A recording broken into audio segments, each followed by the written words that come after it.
আল্লাহ রাব্বুল আলামিন মানব জাতি এবং জিন জাতিকে সৃষ্টি করেছেন একমাত্র তার ইবাদত করার জন্য। আমরা আল্লাহ তাআলাকে প্রশ্ন করি, আল্লাহ কত ইবাদত করব? আল্লাহ রাব্বুল আলামিন বলেন বেশি ইবাদত করতে হবে, বিষয়টা এমন নয়। আল্লাহ রাব্বুল আলামিন বলেন আল্লাযী খালাকাল মাউতা ওয়াল হায়াতা লিয়াবলুয়াকুম আইয়ুকুম আহসানু আমালা। আল্লাহ রাব্বুল আলামিন বলেন, ওই আল্লাহ যিনি হায়াত এবং মওতকে সৃষ্টি করেছেন, লিয়াবলুয়াকুম তোমাদেরকে পরীক্ষা করার জন্য।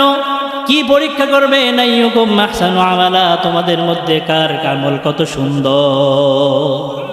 আল্লাহ তাআলা কোনটা কবুল করবেন, কোনটা দেখবেন, কার আমল কত সুন্দর সেটার জন্য। তাহলে সুন্দর কাকে বলে? আমরা যেটা চোখে মজা লাগে, চোখে দেখতে যেটা ভালো লাগে, এটাকে আমরা সুন্দর বলি। এটাকে আমরা কি বলি? সুন্দর বলি।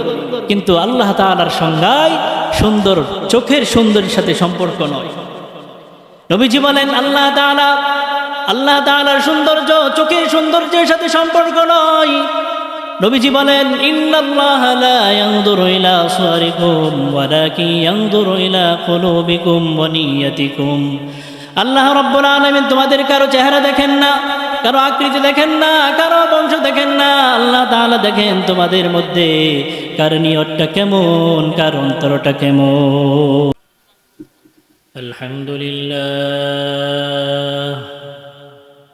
আলহামদুলিল্লাহিল্লাযী হাদানা লিল-ইসলাম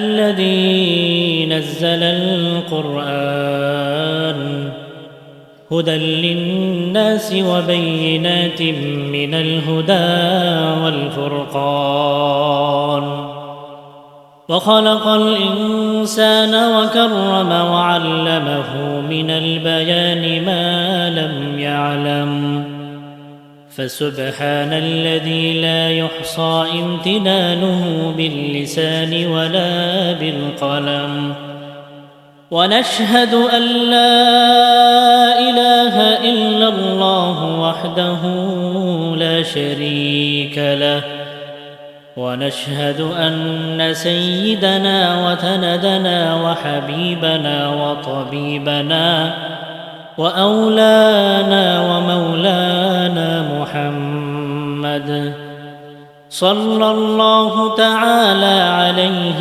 وعلى آله وأصحابه وبارك وسلم تسليما كثيرا أما بعد فقد قال الله تعالى في كلامه المجيد وفي فرقانه الحميد أعوذ بالله من الشيطان الرجيم بسم الله الرحمن الرحيم إن الذين آمنوا وعملوا الصالحات كانت لهم جنات الفردوس نزلا وقال رسول الله صلى الله عليه وسلم أخلص دينك يكفك العمل القليل أو كما قال النبي صلى الله عليه وسلم صدق الله العلي العظيم وصدق رسوله النبي الكريم ونحن على ذلك من الشاهدين والشاكرين والحمد لله رب العالمين اللهم صل على محمد وعلى آل محمد كما صليت على إبراهيم وعلى آل إبراهيم إنك حميد مجيد اللهم بارك على محمد وعلى آل محمد كما باركت على إبراهيم وعلى آل إبراهيم إنك حميد مجيد محمد نے آ کر کفر کو مٹایا کفر کو مٹا کر صداقت کو بتایا بلغ العلا بکمالہ كشف الدجى بجماله حسنت جميع خصاله صلوا عليه وآله محبت شتزير قري لا إله إلا الله لا إله إلا الله لا إله إلا الله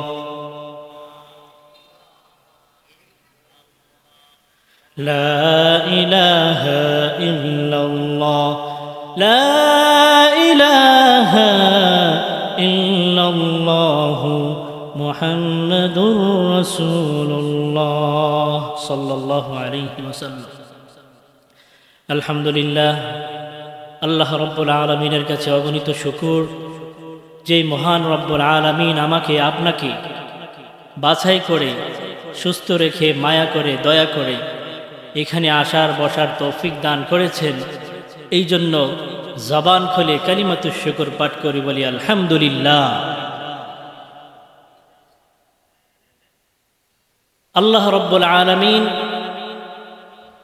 আমাদেরকে পাঠিয়েছেন তার ইবাদত করার জন্য। আল্লাহ রব্বুল আলামিন মানুষদেরকে যখন পৃথিবীতে প্রেরণ করেন তখন তাকে কিছু বিধিবিধান, তাকে কিছু অফার, জান্নাতে কিভাবে যেতে হবে তার কিছু ফর্মুলা আমাদেরকে বলে দিয়েছে। আমি আপনাদের খেদমতে কোরআনুল কারীম থেকে একটু তেলাওয়াত করেছি, রাসূলুল্লাহ সাল্লাল্লাহু আলাইহি ওয়াসাল্লামের অগণিত হাদিস থেকে একটি হাদিস পাঠ করেছি। আল্লাহ তাআলার কাছে তৌফিক চাই আল্লাহ রব্বুল আলামিন এই আলোচনার মাধ্যমে আমাদেরকে দুনিয়া ও আখিরাতের জন্য দুজাহানের কামিয়াবি সফলতা অর্জন করতে পারি সেই তৌফিক আমাদেরকে দান করেন। পাঠকৃত আয়াতের মধ্যে আল্লাহ রব্বুল আলামিন তার বান্দাদেরকে মেহমান হতে আদেশ করেছেন, মেহমান হতে আদেশ করেছে। এই পাঠকৃত আয়াতের মধ্যে আল্লাহ রব্বুল আলামিন বান্দাদেরকে তার বাড়ির মেহমান হতে হলে দুইটা জিনিস দরকার। কয়টা জিনিস দরকার? দুইটা জিনিস দরকার। এই দুইটা জিনিস যদি আমরা পালন করতে পারি, আমাদের মধ্যে আমলে পরিণত করতে পারি, তাহলে আল্লাহ রব্বুল আলামিনের মেহমান আমরা হতে পারব। আল্লাহ রব্বুল আলামিন বলেন, ইন্নাল্লাযীনা আমানু ওয়া আমিলুস সালিহাত।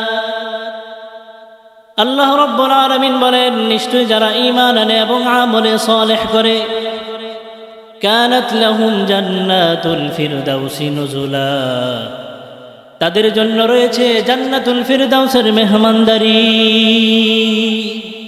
তাহলে এই আয়াতের মধ্যে আল্লাহ রব্বুল আলামিন তার বান্দাদেরকে দুটি কাজের কথা বলেছেন। এক নাম্বার কি?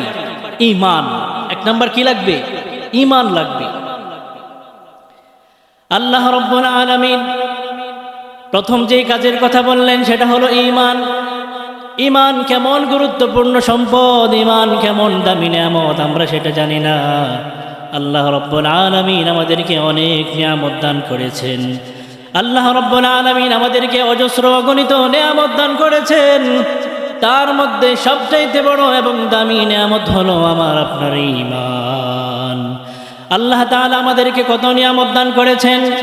আল্লাহ রব্বুল আলামিন বলেন, ওয়া ইন তাউদ্দু নি'মাতাল্লাহি লা তুহসুহা।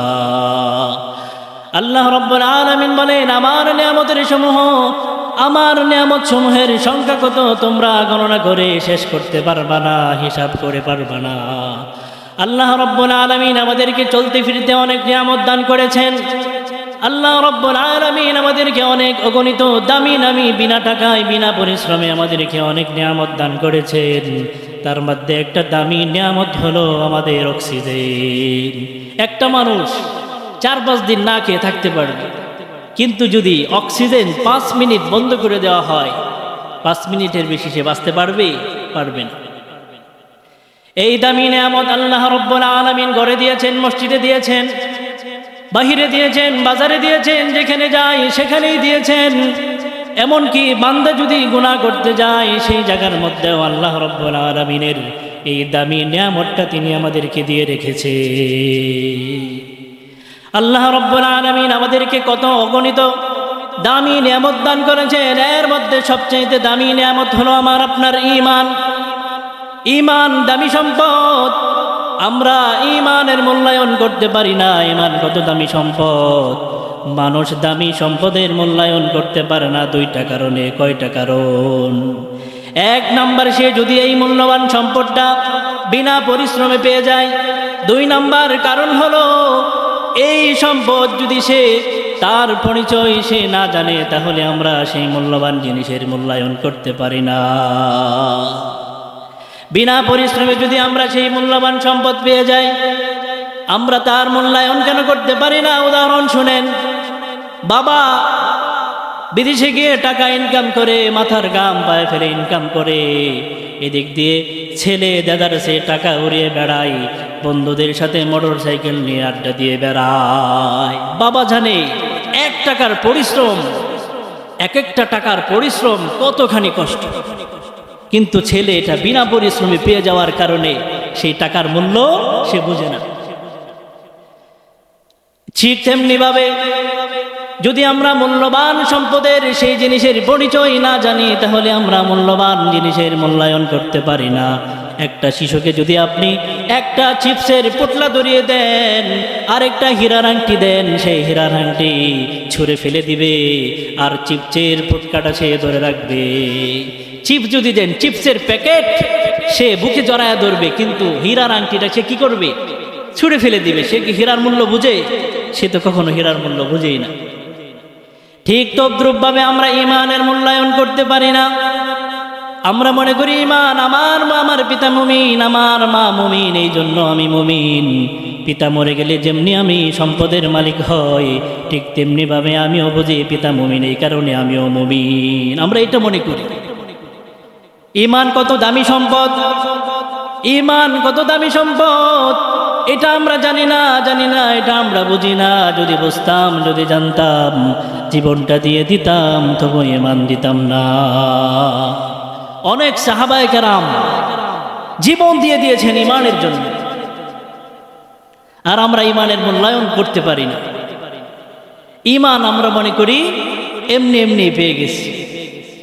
আমার বাবা মুসলিম, আমার মা মুসলিম, আমিও মুসলমান, এরকম বিষয় না। ঈমান অনেক দামি সম্পদ। ঈমান কেমন দামি সম্পদ? মুসলিম শরীফের বর্ণনায় রাসূলুল্লাহ সাল্লাল্লাহু আলাইহি ওয়াসাল্লাম আমাদেরকে জানায় দিয়েছেন।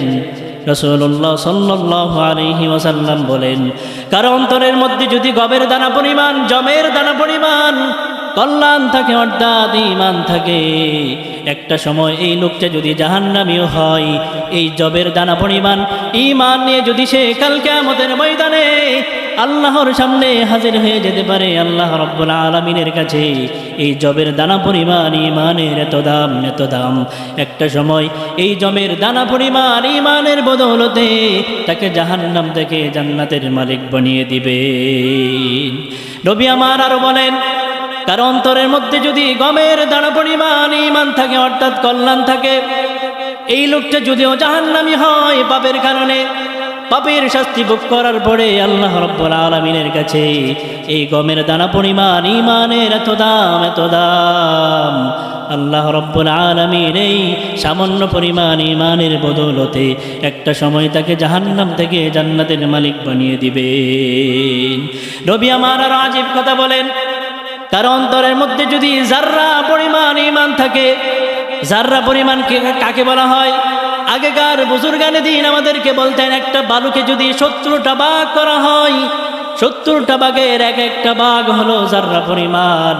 এই পরিমাণ ঈমান যদি কারো অন্তরের মধ্যে থাকে, লোকটা যদিও পাপের কারণে জাহান্নামীও হয়, একটা সময় আল্লাহ রাব্বুল আলামিন তাকে জাহান্নাম থেকে জান্নাতের মালিক বানিয়ে দিবে। তাহলে ঈমানের কত দাম নবী আমাদেরকে শুনিয়ে দিয়েছে।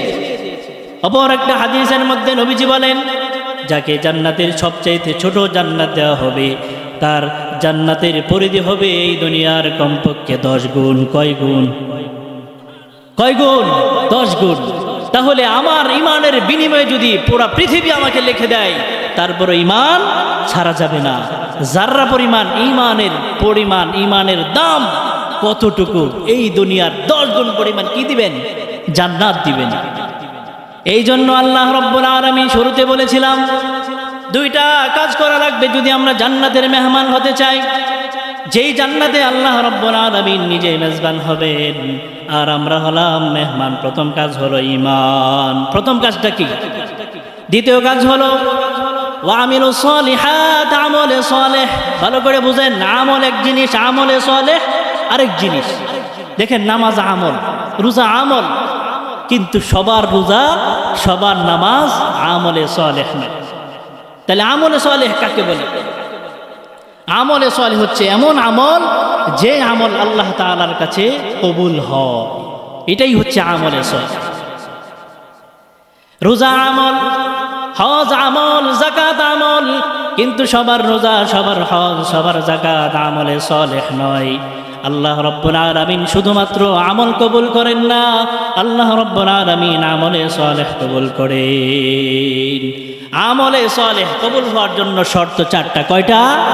খুব মনোযোগ দিয়ে শুনবেন, মনে রাখবেন এগুলো।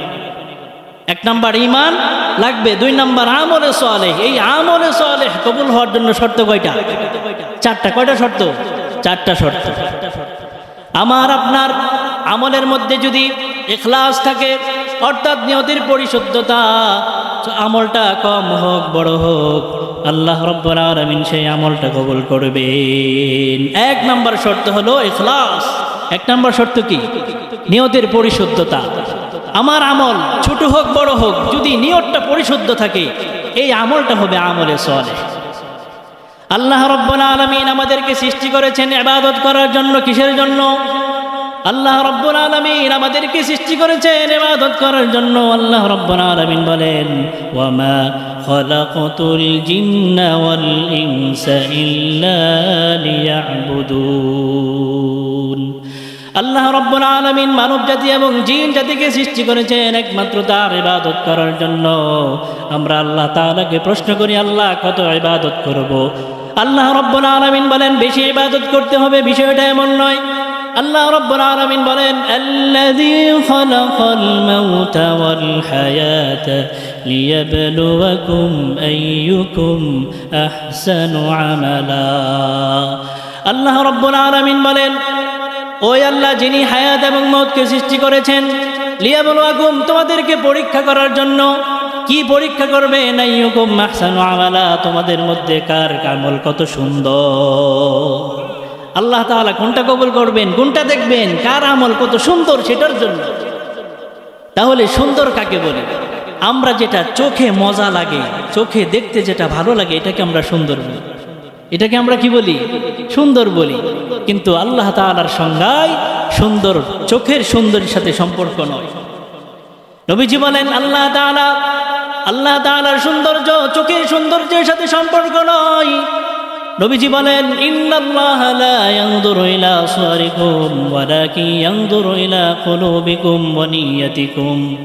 আল্লাহ রাব্বুল আলামিন তোমাদের কারো চেহারা দেখেন না, কারো আকৃতি দেখেন না, কারো বংশ দেখেন না। আল্লাহ তাআলা দেখেন তোমাদের মধ্যে কার নিয়তটা কেমন, কার অন্তরটা কেমন। আল্লাহ তাআলা কি দেখেন? অন্তরটা দেখেন। ইখলাসপূর্ণ যদি আমল হয়ে যায়, সেই আমলটা সুন্দর হবে এবং সেই আমলটা ইখলাসপূর্ণ আমল হয়ে যাবে। আল্লাহ তাআলা বলেন, বান্দা তুমি যত আমল করো সেটা ইখলাসপূর্ণ আমল করবা। রাসূলুল্লাহ সাল্লাল্লাহু আলাইহি ওয়াসাল্লাম আমাদেরকে বলেন, অল্প আমল করো, আর অল্প আমল তোমার নাজাতের জন্য যথেষ্ট হয়ে যেতে পারে। রাসূলুল্লাহ সাল্লাল্লাহু আলাইহি ওয়াসাল্লাম বলেন, আখলিস দীনাকা ইয়াকফিকাল আমালুল কলিল। তুমি নিয়তকে খাঁটি করো, তোমার অল্প আমল তোমার নাজাতের জন্য যথেষ্ট হয়ে যেতে পারে। তাহলে আমরা আমল করব একনিষ্ঠ আল্লাহ তাআলার উদ্দেশ্যে। কার উদ্দেশ্যে? আল্লাহ তাআলার উদ্দেশ্যে। আল্লাহ তাআলা বান্দাদের সব আমলকে কিন্তু একত্রিত করবেন। আল্লাহ রাব্বুল আলামিন বলেন, وقدمنا إلى ما عملوا من عمل فجعلناه هباء منثورا আল্লাহ তাআলা কাল কিয়ামতের ময়দানে বান্দার যত আমল আছে সব আমলগুলোকে একত্রিত করবেন, তার মধ্য থেকে এখলাসপূর্ণ আমলগুলোকে তিনি গ্রহণ করবেন আর এখলাসবিহীন আমলকে নিশ্চিহ্ন ধুলায় পরিণত করবেন। যেটা এখলাস নয় ওই আমলটাকে নিশ্চিহ্ন ধুলায় পরিণত করে দিবেন। তাহলে আমার আপনার কি করতে হবে? এখলাসপূর্ণ আমল করা লাগবে। এখলাসবিহীন আমল নাজাতের উসিলা হবে না, বরং জাহান্নামের কারণ হয়ে যেতে পারে। একটা হাদিস আপনাদেরকে শোনাই। আবু হুরায়রা রাদিয়াল্লাহু তাআলা আনহু এই হাদিসটি বর্ণনা করতে গিয়ে পর তিন দিন অজ্ঞান হয়ে পড়েন। চতুর্থবার তিনি বর্ণনা করে বলেন, কাল কিয়ামতের ময়দানে 3 ব্যক্তিকে হাসরের কাঠগড়ায় বিচারের জন্য সর্বপ্রথম ডাকা হবে। কয় ব্যক্তিকে? 3 ব্যক্তিকে। কয় ব্যক্তিকে? নবীজি বলেন প্রথম একজন ব্যক্তিকে ডাকা হবে, তিনি শহীদ হয়েছিলেন আল্লাহ তাআলার রাস্তায়, শহীদকে ডাকা হবে। আল্লাহ রাব্বুল আলামিন জিজ্ঞাসা করবে, তোমার এই অবস্থা কেন? শহীদ বলবে, আল্লাহ তোমার দ্বীন কায়েম করার জন্য আমি শহীদ করে আমি জিহাদ করেছি, তোমার দ্বীন কায়েম করার জন্য তোমার জমিনে আমি জিহাদ করেছি, লড়াই করেছি। আল্লাহ তাআলা বলবেন, না বান্দা, না তুমি মিথ্যা কথা বলছো। আল্লাহ রাব্বুল আলামিন বান্দার অন্তরের খবরগুলো জানেন। আল্লাহ রাব্বুল আলামিন সেই কথাই কুরআনুল কারীমের মধ্যে তুলে ধরে বলেন, কুল ইন তুখফু মা ফি সুদুরিকুম আও তুবদুহু ইয়ালামুহুল্লাহ। নবী আপনি বলুন, তোমরা যা গোপন করো, তোমরা যা প্রকাশ করো, আল্লাহ রাব্বুল আলামিন সবকিছুই জানেন। আল্লাহ রাব্বুল আলামিন অপর আয়াতে বলেন, ওয়ালাকাদ খালাকনাল ইনসানা ওয়া না'লামু মা তুওয়াসবিসু বিহি নাফসুহু। আল্লাহ রাব্বুল আলামিন বলেন, আমি মানুষকে সৃষ্টি করেছি, মানুষের অন্তরের ভিতরে কি ওয়াসওয়াসা দেয় আমি সেটাও জানি। আল্লাহ রাব্বুল আলামিন মানুষের অন্তরের খবরগুলো জানেন। যেই কথার থেকে আসলাম, আল্লাহ রাব্বুল আলামিন কাল কিয়ামতের ময়দানে 3 ব্যক্তিকে ডাকবেন। প্রথম একজন শহীদকে ডাকবেন। শহীদ বলবে, আমি আপনার জন্য জিহাদ করে শহীদ হয়েছি। আল্লাহ বলবেন, না বান্দা, না তুমি মিথ্যা কথা বলছো, কারণ তুমি শহীদ হয়েছো, তোমাকে মানুষ বীর পুরুষ বলবে, বীর বলবে, এই কারণে তুমি শহীদ হয়েছিলে, তোমার আমার কাছে কোনো পাওনা নাই। মানুষ তোমাকে বীর বলবে, তুমি যেটা চেয়েছিলে তুমি সেটা পেয়ে গেছো, যাও এবার তুমি জাহান্নামের মধ্যে যাও। দ্বিতীয়বার এক ব্যক্তিকে ডাকবেন, সেই ব্যক্তি হলো আলেম, হাফেজ। তাকে বলা হবে, তুমি কেন আলেম হয়েছিলে, হাফেজ হয়েছিলে? সে বলবে, আল্লাহ তোমার দ্বীন প্রচার করার জন্য আলেম হয়েছিলাম। আল্লাহ রাব্বুল আলামিন বলবেন, না বান্দা, না তুমি আলেম হয়েছো, মানুষ তোমাকে বক্তা বলবে, ওয়াজেন বলবে, এই কারণে তুমি আলেম হয়েছো, তুমি যা পাওয়ার সেটা পেয়ে গেছো, এই কারণে তুমি তোমার প্রতিদান তুমি পেয়ে গেছো, আমার কাছে তোমার কোনো প্রতিদান না, এবার তুমি জাহান্নামের মধ্যে যাও। তৃতীয় যেই ব্যক্তিকে আল্লাহ রাব্বুল আলামিন ডাকবেন,